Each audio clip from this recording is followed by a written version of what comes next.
好不好？土豆米，哎，弹幕先别急着扣我钱啊，不是土豆你读错了，就是土豆米，啥东西啊？简单来说就是把土豆加工成大米，听起来很简单吗？但是这是中国科学院院士、高分子物理化学家吴奇团队整整耗时5年半才有了这项新技术突破。咱们目前的3大主粮：水稻、小麦、玉米。水稻是中国原产自己驯化栽培的，小麦好几千年前也就从两河流域传到咱们这儿来的，而土豆是明朝末期传入我国，咱种的时间本来也最短，一直不太把它当主粮，土豆是当菜吃了。2015年开始，我国开始推动土豆主粮化战略，未来它是有希望成为咱们的第4大主粮。土豆当主粮有这么多好处啊！首先，它不挑地方，在哪儿都能种，具有很强的抗旱性。我国从南到北，从平原到高原山地，都有很多优质的土豆产区。第二，土豆的营养比其他3大主粮要更丰富。维生素 C， 土豆不光比小麦、水稻高，比苹果还要高。再比如说钾，咱们都认为香蕉的钾含量很高，土豆的钾比香蕉还要高。第三，土豆的产量比水稻、小麦、玉米都要高。但是把土豆变成主粮，你无法回避的一个弊端就是中国人没把它当过主食吃。如果顿顿吃土豆，大多数人很可能吃不进去。所以把土豆加工成咱们老百姓爱吃的主食，这是中国科学家们一直在思考的问题。这次的这个土豆米和之前的做法是不一样的。之前是什么呢？之前把土豆变成面条或者米饭，需要把土豆做成泥或者粉，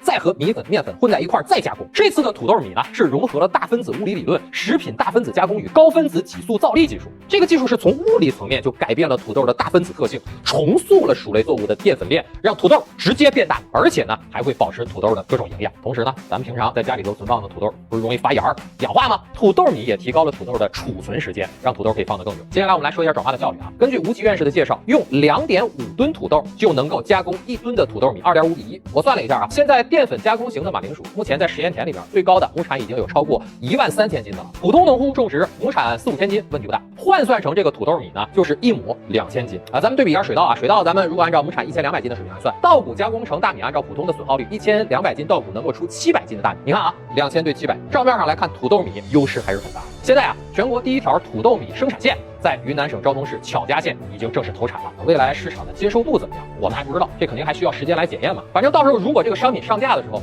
我相信大家会很好奇，一定要下单，买回来之后反馈一下味道，我们到时候帮忙反馈给科学家。